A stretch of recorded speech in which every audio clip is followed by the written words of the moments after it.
Bonjour, à la une de la Tribune des Travailleurs cette semaine, ni Trump, ni Poutine, ni Macron, ni Netanyahou, pas un sou, pas un homme, pas une arme pour leur sale guerre. L'éditorial de la Tribune des Travailleurs est intitulé cette semaine « Les chiens de garde ». Vous avez vu qu'à nouveau les bombardements ont repris à Gaza, des centaines de morts, de victimes civiles. Trump s'est dit d'accord avec cette nouvelle offensive de Netanyahou. Et le même jour, il a échangé avec Poutine pour, vous savez, signer ce fameux accord qui est un accord de partage, je cite, de certains avoirs en Ukraine, en particulier des terres et des centrales électriques, c'est-à-dire c'est le pillage de l'Ukraine. Pendant ce temps-là, que fait l'Union européenne? Elle s'arme. 800 milliards ont été dégagés d'un coup de baguette magique. Pourquoi faire? Eh bien, pour faire la police en Ukraine, pour permettre à Trump et à Poutine d'organiser le pillage. Que font les députés?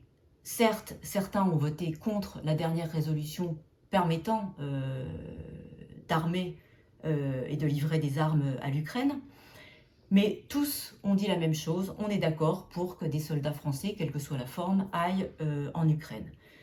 Chien de garde, donc, ces gouvernements qui acceptent de se faire les laquais de l'impérialisme américain et de Poutine, mais aussi les députés qui, en tenant de tels propos, de fait, soutiennent cette politique de pillage.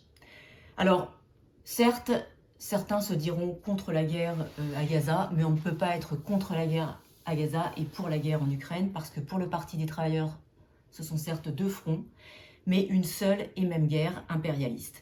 Et les travailleurs et les jeunes ne veulent pas devenir de la chair à canon. Alors, justement, vous pourrez lire en pages 2 et 3 les dernières déclarations de Macron et de Bayrou, qui donnent une indication de ce qui va être annoncé le 20 à la suite de la réunion au ministère de l'économie, pour préciser quelles seront les mesures prises contre les travailleurs pour financer la guerre. Les indications sont données par les dernières déclarations. Macron est revenu sur la question du SNU, notamment une refonte du SNU, pour permettre, je cite, à une jeunesse volontaire d'apprendre avec les armées et d'en renforcer les rangs. Il veut également augmenter la réserve militaire, c'est-à-dire passer de 40 000 à 100 000 hommes d'ici 2035.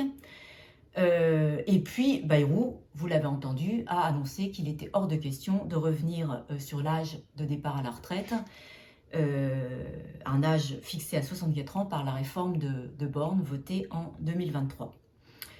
Et puis, vous pourrez lire également en page 3 que face à cette politique anti-ouvrière, eh bien, dans les organisations, mais aussi sur le terrain de la lutte de classe directe, les travailleurs se mobilisent.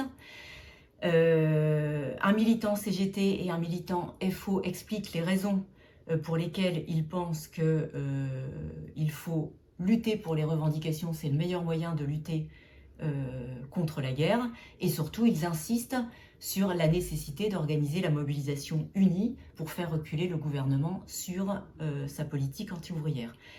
Je précise que Force ouvrière a quitté depuis le début le conclave sur les retraites et que la CGT devrait quitter, en tout cas c'est ce qui a été annoncé, devrait quitter aujourd'hui ce conclave qui finalement ne sert strictement pas, comme l'ont fait croire un certain nombre d'organisations syndicales, à faire reculer le gouvernement sur la question des 64 ans.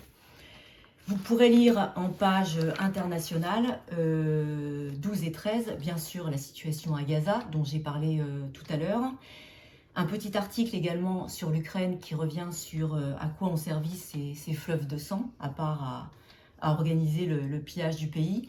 Et puis la mobilisation qui s'organise aux États-Unis et en Allemagne. Aux États-Unis, ce sont les enseignants contre les suppressions de postes, organisées par Trump pour financer la guerre. Et en Allemagne, les employés de la sécurité aéroportuaire ainsi que des transports publics sont en grève contre cette même politique et pour des augmentations de salaire.